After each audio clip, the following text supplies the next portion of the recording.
ဒီတစ်ခေါက်မှာတော့ဆယ်စုနှစ်နဲ့ချီပြီးအလင်းရောင်မရှိတဲ့မြေကြီးအောက်မှာနေထိုင်နိုင်ကြတာထွက်ပေါ်လာခဲ့ရင်လည်းအကောင်ရည်တန်းနဲ့ချီပေါ်လာတက်ကြတဲ့အပြင်သူတို့ရဲ့အတန်ပြဲကြီးတွေနဲ့ချစ်သူရှာတက်ကြတဲ့တတ္တဝါတစ်မျိုးရဲ့အကြောင်းကိုတင်ဆက်ပေးလိုက်ပါတယ်သူတို့ကတော့ cicadas လို့ခေါ်တဲ့ပဇင်းရင်ခွဲတွေပါကြောက်ဖြူရုပ်ကျွင်းမှတ်တမ်းများအရပဇင်းရင်ခွဲတွေဟာလွန်ခဲ့တဲ့နှစ်သန်း200ကျော်ကလေးကဖြစ်တည်နေခဲ့ကြတာပါဒါဟာငှက်တွေစမဖြစ်လာခင်ထက်နှစ်သန်း90ကျော်ပူစောနေပါတယ်ယနေ့ခေတ်မှာတော့ပဇင်းရင်ခွဲမျိုးစိတ်ပေါင်း3500ကျော်ခန့်တွေ့ရှိထားကြပြီးမျိုးစိတ်အလိုက်အရွယ်အစားပြောင်းလဲမှုရှိနိုင်ကအသေးဆုံးမျိုးစိတ်များကအရွယ်အစား9မီလီမီတာခန့်သာရှိနိုင်ကြပါတယ်အကြီးဆုံးမျိုးစိတ်များကတော့80မီလီမီတာကျော်တဲ့အထိကြီးထွားနိုင်ကြပါတယ်ပဇင်းရင်ခွဲတွေဟာအရွယ်မရောက်ခင်ဘဝတွေကိုမြေကြီးအောက်ထဲမှာဖြတ်တန်းကြရတာကြောင့်သူတို့ထွက်လာမဲ့အချိန်ကိုကြည့်ပြီးအဓိကအားဖြင့် annual cicadas နှစ်စဉ်ပေါ်ထွက်တတ်တဲ့အုပ်စုနဲ့ periodic cicadas အချိန်ကာလပတ်တစ်ခုကြာမှထွက်လာတတ်တဲ့အုပ်စုဆိုပြီးနှစ်မျိုးခွဲခြားနိုင်ပါတယ် annual cicadas တွေဟာနှစ်စဉ်ထွက်တဲ့အုပ်စုလို့နာမည်တွင်ကြပေမဲ့လည်းလက်တွေမှာတော့မျိုးစိတ်အလိုက်နှစ်ကနေ9နှစ်ခန့်ကြာမှအရွယ်ရောက်ပြီးမြေကြီးတွေကထွက်လာကြတာပါပဇင်းရင်ခွဲမျိုးစိတ်3500ကျော်ထဲမှာလည်းအားလုံးဒီပါဟာနှစ်စဉ်ထွက်တတ်တဲ့ annual cicadas အုပ်စုဝင်တွေဖြစ်ကြပြီးအချိန်ကာလပတ်တစ်ခုကြာမှထွက်တဲ့ periodic cicadas အုပ်စုမှာတော့မျိုးစိတ်9ခုသာပါဝင်ပါတယ်ဒီမျိုးစိတ်9ခုထဲမှာမှ73နှစ်ကြာရင်ထွက်တတ်တဲ့မျိုးစိတ်4ခုနဲ့18နှစ်ကြာရင်ထွက်တဲ့မျိုးစိတ်3ခုဆိုပြီးရှိနေပါတယ်နှစ်စဉ်ထွက်တဲ့ annual cicadas များကိုအနာတိကတိုက်မှလွဲ၍ကမ္ဘာအနှံ့မှာတွေ့ရှိနိုင်ကြပြီးအချိန်ကာလပတ်တစ်ခုကြာမှထွက်တဲ့ periodic cicadas များကိုတော့မြောက်အမေရိကတိုက်မှာသာတွေ့နိုင်ကြပါတယ်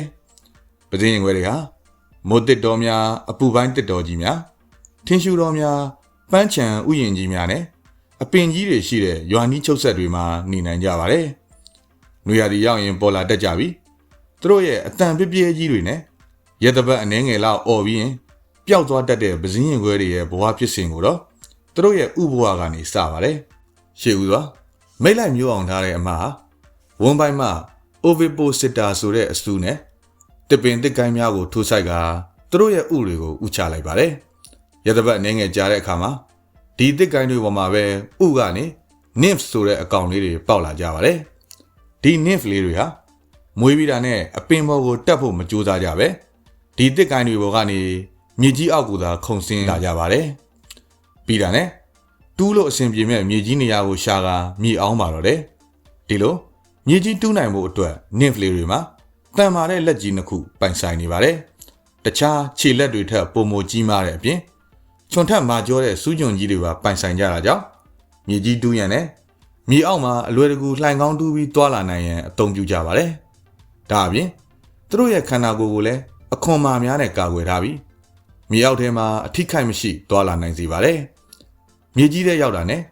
တစ်ပင်များရဲ့အမြင့်ရှိရာကိုရှာဖွေပါတော့တယ်အစင်ပြေတဲ့အမြင့်ကိုတွေ့တာနဲ့သူတို့ရဲ့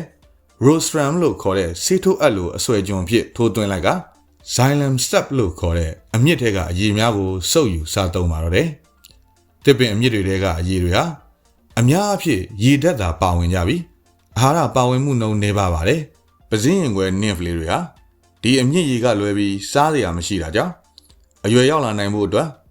မျိုးစိတ်အလိုက်အနည်းဆုံး2နှစ်ကနေအများဆုံး18နှစ်ထိအချိန်ပေးရတာမြေကြီးအောက်ထဲမှာပဲကြီးထွားရှင်သန်ကြရတာပါဒီချိန်ကာလတော်တွင်မှာ nymph လေးတွေရဲ့အခွန်ဟာထပ်မကြီးလာနိုင်ကြပေမဲ့ခန္ဓာကိုယ်ကကြီးထွားလာနေတဲ့အတွက်အရွယ်ရောက်လာနိုင်ဖို့အတွက်အရေခွန်လဲကြရပါတယ်အရေခွန်တစ်ခါလဲပြီးတိုင်းမှာအရွယ်ရောက်လာနိုင်စေရန်အတွက်ကိုယ်အင်္ဂါများတဖြည်းဖြည်းနဲ့ပြည့်စုံလာပါတယ်မြေကြီးပေါ်မထွက်လာခင်သူတို့ရဲ့ nymph ဝါတစ်လျှောက်မှာ၄ချိန်ခန့်အရေခွန်လဲကြရပါတယ်အစင်သစ်ဖြစ်ရင်တော့တိမ့်တန်းချီတဲ့ပဇင်းရင်ခွဲများဟာသူတို့ရဲ့ရှေ့လက်ကြီးများနဲ့မြေကြီးကိုတူးဆကအပေါ်သို့တိုးထွက်လာကြပါတယ်မြေပေါ်ရောက်ရင်လည်းရက်တန့်မနေနိုင်ပဲဒီလက်ကြီးတွေနဲ့ပဲနီးစပ်ရာတစ်ပင်တစ်ကိုင်းများကိုကုတ်တက်ဖို့ကြိုးစားကြပါတော့တယ်လုံခြုံတဲ့နေရာကိုရောက်ရင်တော့တစ်ပင်မှာကပ်ပြီးနောက်ဆုံးအကြိမ်9ချိန်မြောက်အရေခွန်လဲပါတော့တယ်ရှေ့ဦးစွာသူတို့ရဲ့အပေါ်ယံအခွန်မာများကွဲထွက်လာပြီးအထဲကနေအယောင်ဖြော့နေတဲ့ပဇင်းရင်ခွဲလေးထွက်လာပါတယ်ဒီ ဒီလိုနောက်ဆုံးအချိန်အရေးကွန်လဲတဲ့အခါမှာအတောင်များပါလာကြတာပါလဲပြီးကစားမှာအတောင်များဟာမပြန့်နိုင်သေးပါဘူးနိုင်ရင်အနှဲငယ်ကြာမှခန္ဓာကိုယ်ဟာပုံမှန်ဖြစ်လာပြီးအခွန်များလဲမာလာကအတောင်များကလည်းပြန်နိုင်တဲ့အထိစတင်တန်မာလာကြပါတယ်တဖြည်းဖြည်းနဲ့အယောင်ဖြော့နေတဲ့ခန္ဓာကိုယ်ဟာလည်းအရွယ်ရောက်ပစည်းရင်ခွဲများရဲ့အယောင်ကာလအဖြစ်ပြောင်းလဲလာပါတယ်နောက်တစ်နေ့ရောက်ရင်တော့အရွယ်ရောက်ပစည်းရင်ခွဲများဖြစ်လာကြပါတော့တယ်သူတို့ရဲ့အရေးကွန်အဟောင်းကတော့လဲခဲ့တဲ့တစ်ပင်မှာပဲကပ်ပြီးကြံနေခဲ့တာပါပစည်းရင်ခွဲများဟာမြေကြီးထဲမှာသာနှစ်ပေါင်းများစွာရှင်သန်နိုင်ကြပြီမယ်မြေပေါ်ရောက်ရင်တော့ရက်သပတ်အနည်းငယ်ပဲရှင်သန်နိုင်ကြတာပါဒါကြောင့်ပြန်တန်းလာနိုင်တာနဲ့အချိန်မနှောင်းခင်အမြန်ဆုံးမိတ်လိုက်မျိုးပွားဖို့ကြိုးစားကြရပါတယ်အမများကိုဆွဲဆောင်နိုင်ရင်အထီးများဟာတစ်ပင်တစ်ကိုင်းများမှာနေရာယူပြီးအော်သံပေးပါတော့တယ်သူတို့ရဲ့အတန်ဟာ80ကနေ120ဒက်ဆီဘယ်အထိရှိနိုင်ပြီဒါလေရင်ပြန်ကြီးများရဲ့စက်တန်လောက်တောင်ကျယ်နေပါတယ်အထီးများကသာအတန်ထုတ်နိုင်ပြီးအမများကတော့အတန်မထုတ်နိုင်ကြပါဘူးဒီလိုအတန်ထုတ်နိုင်ဖို့အတွက်အထီးတွေရဲ့ဝန်းပိုက်နာမှာတင်ဘက်ဆိုတဲ့အလွှာလိုက်အကန့်လိုက်ဖြစ်နေတဲ့အင်္ဂါများပိုင်ဆိုင်ကြပါတယ်ဒီတင်ဘက်တွေကိုတန်မာတဲ့ကြွက်သားများနဲ့ချိတ်ဆက်ထားပြီးကြွက်သားများကိုကျုပ်လိုက်ရင်တင်ဘက်များကျုပ်ဝင်သွားပြီးကြွက်သားများကိုပြန်ဆန့်လိုက်ရင်ပုံမှန်အတိုင်းပြန်ဖြစ်ပါတယ်ဒီလှုပ်ခါမှုကနေပဲပစည်းရင်ခွဲတွေရဲ့အော်ဒန်ဖြစ်လာတာပါသူတို့ဟာတစ်စက္ကန့်မှာအချက်ရည်ယာနဲ့ချီကျုပ်လိုက်ဆန့်လိုက်လုံနိုင်တာကြောင့်အတန်ထုတ်နိုင်ကြတဲ့အပြင်သူတို့ရဲ့ဘိုက်အိုကြီးကလည်းလော့စပီကာလိုမျိုးသူတို့ရဲ့အတန်ကိုချဲ့ပေးနိုင်ပါတယ်ဒါကြောင့်လဲပစည်းရင်ခွဲတွေဟာအရွယ်စားနဲ့မလိုက်အောင်ကြေလောင်တဲ့အတန်များထုတ်နိုင်ကြပြီအုပ်စုလိုက်အတန်ပေးပါကမိုင်ပေါင်းများစွာကနေတော့သူတို့ရဲ့အတန်ကိုကြားနိုင်စေတာပါဒါအပြင်မျိုးစိတ်တိုင်းမှာကိုယ်ပိုင်အော်ဒန်များရှိကြပြီအမများကလည်းတေချာနားထောင်တက်ကမျိုးစိတ်မှားပြီးမိတ်မလိုက်မိစေရန်ရွေးချယ်တတ်ကြပါတယ်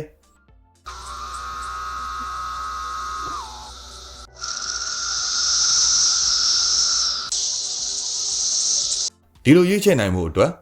အမများရဲ့ဝန်းပိုက်နာမှာချင်ပါနာဆိုတဲ့အင်္ဂါပိုင်ဆိုင်ကြကဒါအထီးများရဲ့အတန်နဲ့တုံခါမှုလိုင်းများကိုအသေးစိတ်နားဆင်ထောက်လှမ်းနိုင်စေပါတယ်အမကသဘောကျရင်တော့သူ့ရဲ့အတောင်ကိုခတ်ကအထီးများကိုအချက်ပေးလိုက်ပါတယ်ပြီးရင်အထီးကအမစီပြန်တန်းလာပြီးမိတ်လိုက်ပါတော့တယ်မြို့အောင်မှာကအမများဟာတန်မာတဲ့တစ်ကိုင်အနုများမှာသူတို့ရဲ့ovipositor ဆိုတဲ့အချွန်နဲ့ထိုးသွင်းကဥများဥချတတ်ပါတယ်အမတကောင်ဟာဥအလုံးကြီး200ကနေ600ကျော်ထိဥချနိုင်ပြီအန်ဒီယေကိုကာကွယ်နိုင်ရင်တနေရာထဲမှာအကုန်ဥမချပဲတစ်ကိုင်းများစွာမှာနေရာခွဲပြီးဥထားတတ်ပါတယ်အကယ်၍အကောင်ပေါက်လာတဲ့အချိန်ရန်သူကသားလောင်းများကိုရှာတွေ့ခဲ့ရင်လေကြံတဲ့အကိုင်းမှာဥချထားတဲ့သားလောင်းများကိုတော့ရှင်တန်ခွင့်ရစေနိုင်ဖို့အတွက်ပါမိတ်လိုက်ပြီးတဲ့အထီးများဥပြီးတဲ့အမများရောဟာမျိုးစိတ်လိုက်နှစ်ပတ်ကနေ6ပတ်ခန့်အတွင်းမှာတည်ဆုံးကြရပါတယ်ပစည်းရင်ခွဲတွေကအကောင်ရည်တိမ့်တန်းချီပြီးထွက်လာတတ်ကြတာမို့သူတို့တည်ဆုံးခဲ့ရင်တခြားတတ္တဝါများအတွက်အစာဖြစ်စေပါတယ်သူတို့ကိုလိတ်များငါးများငှက်များရှင့်များနဲ့တခြားတတ္တဝါများကစားသုံးတတ်ကြပြီသူတို့ပေါ်ထွက်လာတတ်တဲ့နှစ်တွေမှာဒီတတ္တဝါတွေရဲ့ရှင်သန်ပွားများနိုင်စွမ်းကိုများစွာအထောက်အကူပြုနေပါတယ်ဒါပြင်တတ္တဝါများမစားဖြစ်တော့တဲ့သူတို့ရဲ့အကျွင်းကြံများဟာလည်းမြေဩဇာအဖြစ်နဲ့အပင်များရှင်သန်နိုင်မှုအတွက်ပြန်လည်အကျိုးပြုပေးနေပါတယ်အကောင်ပေါက်လေးများရဲ့မြေအောက်မှာတူးဆွပြီးသွားကနေခြင်းဟာလည်းမြေစီလာကိုမှွေနောက်တယ်လို့ဖြစ်စေက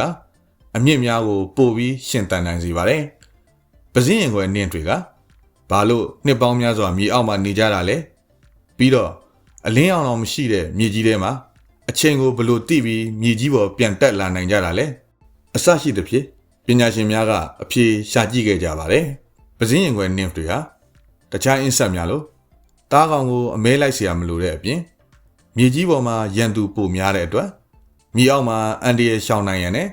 သူတို့ရဲ့အစာဖြစ်တဲ့အမြင့်ရည်တွေလည်းပေါ်တာကြောင့်မြေအောင်းကြတာလို့ခန့်မှန်းထားကြပါတယ်ဒါပေမဲ့လည်းမြေအောက်မှာနေတဲ့အင်းဆက်ပိုးမွားများကြွက်လိုတွင်းအောင်တတ္တဝါများပျောစိတ်များပင်ကူများနဲ့ကင်းချီများတို့ကသူတို့ကိုမြေကြီးထဲမှာပဲအမဲလိုက်စားတုံတတ်ကြပါတယ်ပစည်းရင်ခွဲနင်းတွေမှာပြန်လည်ခုခံစရာစွမ်းရည်တွေအစိတ်တွေမရှိကြတာကြောင့်ရန်သူလာရင်ပုံးတဲ့အကျင့်ကိုလုပ်ကြရပါတယ် သူတို့ရဲ့ခြေလက်များနဲ့ခန္ဓာကိုယ်မှာပတ်ဝန်းကျင်တုန်ခါမှုကိုအာယုံခံနိုင်တဲ့အင်္ဂါများပါရှိကြပြီးရန်သူကိုထောက်လှမ်းကြပါတယ်။အကယ်၍ပြေးလို့မိပါကသူတို့ရဲ့ရှေ့လက်ကြီးနှချောင်းနဲ့မြေကြီးထဲကိုတူးဝင်ကပုံတက်ကြပါတယ်။ပြေးလို့မမိပါကလည်းသူတို့ရဲ့အယောင်ဟာမြေကြီးနဲ့တိတ်မကွာတာကြောင့်ငြိမ်သက်စွာနေလိုက်ုံနဲ့တော်ယုံရန်သူကမတွေ့နိုင်တော့ပဲလက်လျှော့သွားတတ်ပါတယ်။နောက်တစ်ချက်ကသူတို့ရဲ့မြေကြီးထဲကပေါ်ထွက်လာမဲ့အချိန်ကိုသူတို့စားသုံးနေတဲ့တစ်ပင်အမြင့်များရဲ့ကြီးထွားမှုနှုန်းကိုကြည့်ပြီးတွက်ဆကြတာလို့ပညာရှင်များကခန့်မှန်းထားကြပါတယ်။ဒါ့အပြင်သူတို့ဟာမြေကြီးရဲ့အပူချိန်ကိုလည်းအာရုံခံနိုင်ပြီးအကြမ်းမြင့်အဖြစ်မြေအောက်အနက်8လက်မခန့်ရဲ့အပူချိန်ဟာ64ဒီဂရီဖာရင်ဟိုက်ရောက်မှထွက်လာတတ်ကြတာပါ။ဒါကြောင့်လေပဇင်းရင်ခွဲတွေဟာအပူချိန်မြင့်တဲ့ຫນွေကာလရောက်မှထွက်လာတတ်ကြတာများပါတယ်။ပဇင်းရင်ခွဲတွေဟာရန်သူများကိုခုခံနိုင်တဲ့စွမ်းရည်များမရှိကြတဲ့အတွက်သူတို့ရဲ့အရေးအတွက်နဲ့ကာကွယ်ကြရပါတယ်။နောက်မျိုးဆက်တွေပြတ်မသွားစေရန်အတွက်မြေကြီးတွေကပေါ်ထွက်လာတဲ့အချိန်ဟာတူညီကြပြီးအကောင်ရည်တန်းပေါင်းများစွာတပြိုင်နက်တည်းထွက်လာကြတာပါ။ဒီထဲကမှတချို့တစ်ဝက်ကိုရန်သူကစားသွားရင်တော့မှအရေးအတွက်များလွန်းတဲ့အတွက်အစားမခံရပဲကြံခဲ့တဲ့ပဇင်းရင်ခွဲများကနောက်မျိုးစိတ်များအတွက်ဥအလုံးရည်တန်းပေါင်းများစွာဥချနိုင်စေပါတယ်။ဒါ့အပြင်အလုံးဒီပါဟာမိတ်လိုက်ချိန်နဲ့ဥချတဲ့ချိန်တိတ်မကွာကြတာကြောင့်ဥကနေအကောင်ပေါက်ရင်လည်းတန်းနဲ့ချီပြီးတပြိုင်နက်တည်းပေါက်ဖွာလာတတ်ကြပါတယ်။ဒီသားပေါက်များကလည်းအရေးအတွက်များလွန်းတာကြောင့်တချို့တစ်ဝက်ကိုရန်သူကစားသွားရင်တော့မှကြံခဲ့တဲ့သားပေါက်လေးများဟာနောက်မျိုးဆက်အတွက်တန်တရာလည်နိုင်ဖို့အတွက်လုံလောက်စေပါတယ်။ဒါ့အပြင်73နှစ်နဲ့18နှစ်ကြာမှထွက်လာတတ်တဲ့မျိုးစိတ်တွေရဲ့ထူးခြားချက်ကသူတို့ရဲ့ကြာချိန်နှစ်အရေးအတွက်ဟာ prime number တွေဖြစ်နေတာပါ။ prime number ဆိုတာ1ရဲ့ကိုယ်ပိုင်နံပါတ်ရဲ့နဲ့ပဲစားလို့ပြတ်တဲ့ကိန်းဂဏန်းကိုခေါ်တာပါ။ဥပမာ73ဆိုရင်1ရဲ့73ရဲ့နဲ့ပဲပြတ်အောင်စားလို့ရပြီ။ကျန်တဲ့ကိန်းဂဏန်းများနဲ့စားရင်အကျွင်းတုံညမဖြစ်နိုင်ပါဘူး။နံပါတ်18လည်းတူတူပါပဲ။ဒီလိုဖြစ်နေရတာသူတို့ကိုစားမဲ့ရန်သူရဲ့တက်တန်းအလိုက်ဖြစ်လာတာလို့ယူဆကြပါတယ်။ဥပမာသူတို့မြေအောင်တဲ့နှစ်က73နှစ်မဟုတ်ပဲ12နှစ်ဖြစ်နေခဲ့မယ်ဆိုရင်2နှစ်တက်တန်းရှိတဲ့ရန်သူရဲ့6ခုမြောက်မျိုးဆက်3နှစ်သက်တမ်းရှိတဲ့ရန်သူရဲ့4ချိန်မြောက်မျိုးဆက်နဲ့4နှစ်သက်တမ်းရှိတဲ့ရန်သူရဲ့3ချိန်မြောက်မျိုးဆက်များဟာပဇင်းရင်ခွဲတွေ12နှစ်ပြည့်လို့မြေကြီးပေါ်တက်လာတိုင်းတပြိုင်နက်တည်းဖန်ဆားနိုင်ကြပါတယ်။မြေအောင်တဲ့အချိန်73နှစ်ဆိုပါက26နှစ်ကြာမှသက်တမ်း2နှစ်ရှိတဲ့ရန်သူနဲ့စုံနိုင်မှာပါ။39နှစ်ကြာမှသက်တမ်း3နှစ်ရှိတဲ့ရန်သူနဲ့စုံနိုင်မှာပါ။52နှစ်ကြာမှတက်တန်း4နှစ်ရှိတဲ့ရန်သူများနဲ့စုံနိုင်ပါပါ။စုံကနန်းနှစ်တွေမှာထွက်တဲ့ပဇင်းရင်ခွဲများလို့ရန်သူ3-4မျိုးနဲ့တပြိုင်နက်တည်းမစုံနိုင်တော့တာကြောင့်သူတို့မျိုးစိတ်များရှင်သန်နိုင်ဖို့အခွင့်အလမ်းပိုရစေပါတယ်။မြေအောင်တဲ့အချိန်18နှစ်ကြာတဲ့မျိုးစိတ်များကရန်သူနဲ့ကြုံနိုင်ရန်ပိုတောင်ကြာနိုင်ပါသေးတယ်။ဒီလိုမျိုးရန်သူရှောင်နိုင်ရန်အချိန်ဆွဲနိုင်တဲ့စွမ်းရည်ရဲ့မရှောင်နိုင်ပါကလည်းစားလို့မကုန်နိုင်အောင်အရေးအတွက်များစွာတားပေါက်နိုင်တဲ့စွမ်းရည်တွေရဲ့ပိုင်ဆိုင်ကြပြီမယ်။ပဇင်းရင်ခွဲတွေမှာနောက်ထပ်ရန်သူတစ်မျိုးရှိနေပါသေးတယ်။ Mesospora လို့ဆိုတဲ့မှုမျိုးစိတ်တွေဟာပဇင်းရင်ခွဲများအရွယ်ရောက်ရင်ထွက်လာတတ်တဲ့မြေနေရာတွေမှာရှိနေတတ်ကြပါတယ်။ပဇင်းရင်ခွဲတွေမြေကြီးတွေကတိုးထွက်လာခြင်းမှာသူတို့ကိုတတိမထားမိစေပဲဒီမှုတွေကပ်ပါလာပါတယ်။ပြီးရင်တဖြည်းဖြည်းနဲ့သားကောင်ရဲ့ကိုယ်တွင်းအာဟာရများကိုစားပြီးမှုများပွားများလာပါတယ်။သားကောင်ရဲ့ဗိုက်များပွင့်ထွက်ပြတ်ထွက်တဲ့အထိကိုမှုများကပွားလာနိုင်တာပါ။အသင့်ဖြစ်ရင်ပဇင်းရင်ခွဲများရဲ့စိတ်ကိုညှို့နိုင်တဲ့ဓာတုဓာတ်များထုတ်လုပ်ပြီးပဇင်းရင်ခွဲတွေကိုမိတ်လိုက်စေဖို့ကြိုးစားစေပါတယ်။အကယ်၍အထီးများကုဆက်ခံရပါလား။အမများကိုမိတ်လိုက်ဖို့ကြိုးစားတတ်ကြတယ်လို့သူကိုယ်တိုင်ကိုလည်းအမများလိုဟန်ဆောင်စေတာအတောင်များကိုခတ်ပြီးတခြားအထီးများကိုဆွဲဆောင်စေပါတယ်။ဒီမှုတွေဟာထိတွေ့မှုများကတဆင့်ပွားများလာတာပါ။ကုဆက်ခံရတဲ့သားကောင်များတနေရာမှတနေရာသို့သွားလာခြင်းများမှတဆင့်မှုမျိုးစေ့အမှုံများပြန့်ပွားလာနိုင်တယ်လို့အကယ်၍သားကောင်များတည်ဆုံးခဲ့ရင်လည်းသူတို့ခန္ဓာကိုယ်မှတဆင့်မှုများကမြေကြီးပေါ်ကိုပြန့်သွားကနောက်ထပ်သားလောင်းအသစ်များကိုကုဆက်ဖို့တန်တရားလဲစေပါတယ်။ဘေသက်တော်ဝါကိုမှဖမ်းမစားကြပေမဲ့လည်းကိုယ်တိုင်ကတော့စားသုံးမဲ့ရန်သူတွေများနေတယ်။ပဇင်းရင်ခွဲလေးတွေဟာဘဝတစ်လျှောက်လုံးနှီးပါကိုမြေကြီးများထဲမှာသာနေရပြီးမြေပေါ်မှာနေရတဲ့ရက်အနေငယ်တွင်မှာလည်း ချစ်သူရဖို့အတန်ပြဲကြီးနဲ့တချင်းစုံနေကြတဲ့အတန်တွေဟာယနေ့ခေတ်မှာတော့တဖြည်းဖြည်းနှဲပါလာနေပါတယ်လွန်ခဲ့တဲ့နှစ်သန်းပေါင်း200ကျော်ငှက်တွေမဖြစ်လာခင်ကတည်းကနေနီလန်းပေါင်းစုံနဲ့စ조사ရှင်သန်နိုင်ခဲ့ကြပြီမဲ့လေလက်ရှိခေတ်ကာလမှာဒီလိုပစည်းရင်ခွဲများညော့နေလာခြင်းဟာတစ်တော်များပြုံးတီးခြင်းစကြက်မြေဆုံးရှုံးမှုများနဲ့မြေစီလွာပျက်စီးမှုများကိုမီးမောင်းထိုးပြနေတယ်လို့ပါပဲနောက်ထပ်လည်းစိတ်ဝင်စားစရာကောင်းတဲ့ဗီဒီယိုတွေကြည့်အောင်ကိုစာ channel ကို like follow နဲ့ subscribe လုပ်ခဲ့ပေးကြပါဦးเนาะကျေးဇူးတင်ပါတယ်